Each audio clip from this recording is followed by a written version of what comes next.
आज की बात। स्वागत। आप जानते हैं कि आज की बात में हम इस समय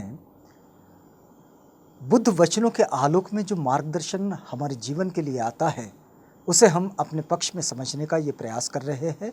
और इसी कड़ी में इस समय हम लोग सच संग हो इस संग्रह से बुद्ध वचनों का यानी कि जो मूल पाली टेक्स्ट है उसका ये हिंदी अनुवाद आप तक पहुंचा रहे हैं। ये अनुवाद भदंत डॉक्टर आनंद कौशल्यान जी का है। तो आइए आगे बढ़ते हैं इस कड़ी में। आपको पता होगा कि पिछली कड़ी में हमने ये देखा कि कैसे तथागत समझा रहे हैं कि दुख निरोध क्या है, दुख निरोध का जो आर्य सत्य है वो क्या है। तो आइए आगे बढ़ते हैं। तथागत कहते हैं कि किसी विषय में ये तृष्णा प्रहीण करने से प्रहीण होती है, किसी भी विषय में, और निरुद्ध करने से निरुद्ध हो जाती है। अगर हम उस तृष्णा को बढ़ाते हैं, उसको बढ़ावा देते हैं, उसको आगे आगे लेकर चलते हैं तो बिल्कुल वो आगे बढ़ जाती है। और उसका निरोध करते हैं, उसको अवरुद्ध करते हैं, उसका निषेध करते हैं तो वो रुक जाती है। ये किसी भी तृष्णा के विषय में हो सकता है।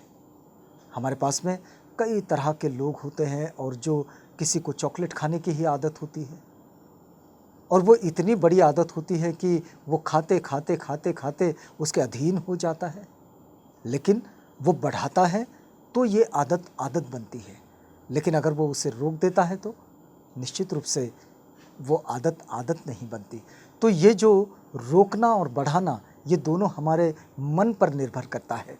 और जिसका मन जितना ज़्यादा मजबूत होगा उतना ज़्यादा वो इन सारी चीज़ों के अधीन नहीं होगा। और तथागत यहाँ यही बात कह रहे हैं कि किसी विषय में ये तृष्णा प्रहीण करने से प्रहीण होती है, बढ़ाने से बढ़ती है और निरुद्ध करने से निरुद्ध हो जाती है। फिर तथागत आगे कहते हैं कि संसार में जो प्रियकर है, संसार में जिसमें मज़ा है, उसी में ये तृष्णा प्रहीण करने से प्रहीण होती है और उसी में निरोध करने से निरुद्ध हो जाती है। बहुत सारे लोगों को कोई भी चीज़ प्रिय लगती है, किसी को कुछ देखना प्रिय लगता है, किसी को कुछ खाना प्रिय लगता है, लेकिन किसी को कुछ पीना प्रिय लगता है। तो ये प्रिय जो है ये ही चीज़ें बढ़ते बढ़ते बढ़ती चली जाती है, लेकिन अगर इसको रोकते रोकते चलें तो वो रुक भी जाती है। आगे तथागत कहते हैं कि संसार में जो कुछ भी प्रियकर लगता है, संसार में जिसमें मज़ा आता है, उसे चाहे पिछले समय के, चाहे अब के, चाहे भविष्य के जो भी श्रमण या ब्राह्मण दुख करके समझेंगे, रोग करके समझेंगे, उससे डरेंगे, वो ही तृष्णा को छोड़ सकेंगे। तथागत जो बात कह रहे हैं, देखिए कि यदि ये अनुभूति में आ जाए कि जो वो कर रहे हैं वो गलत है और गलत है तो उसका फिर भय मानेंगे। अपने स्वयं की कृति के प्रति भय को मानना, इस भय को मानना मतलब सचेत हो जाना। किसी भी तरह की कृति, जो कृति हमारे जीवन के लिए नुकसानदेह है और वो समझ में आती है तब भी उसे किए जा रहे, ये मूर्खता है। लेकिन अगर वो समझ में आ गई कि ये गलत है तो उस गलत को छोड़कर उसको रोकना अगर चालू कर दें तो बस निश्चित रूप से वहीं से उस तृष्णा से वो दूर हो जाएंगे। तृष्णा पर कंट्रोल कैसे किया जाता है ये तथागत सिखा रहे हैं। उसका भय मानना होगा। कहते हैं कि अगर उसे दुख करके समझेंगे, अगर ये मानेंगे कि ये करना दुख है, किसी भी तरह की कोई बात ले लीजिएगा, जो बुरी बात है उसको अगर ये मान लिया जाए, उसको वो अनुभूति में आ जाए कि ये जैसे कोई शराब पीना, मान लिया जाए कि ये दुख है, ये दुख है, ये कोई बीमारी है, तो फिर बीमारी का पालन पोषण कैसे किया जाए, दुख का पालन पोषण कैसे किया जाए, उसको अपने साथ क्यों रखा जाए, किस लिए रखा जाए। ये बात अगर समझ में आ जाए तो बस उससे डरेंगे, उसका भय मानेंगे तो तृष्णा को छोड़ सकेंगे। फिर आगे कहते हैं तथागत कि ये जो रूप का निरोध है, हमारा रूप जो दिखता है, इस रूप का निरोध उपशमन है, अस्त होना है, यही दुख का निरोध है, रोगों का उपशमन है, जरा मरण का अस्त होना है, ये जो वेदना का निरोध है, संज्ञा का निरोध है, संस्कारों का निरोध है, विज्ञान का निरोध है, ये उपशमन है। इसका अस्त होना यही दुख का निरोध है और रोगों का उपशमन है, जरा मरण का अस्त हो जाना है।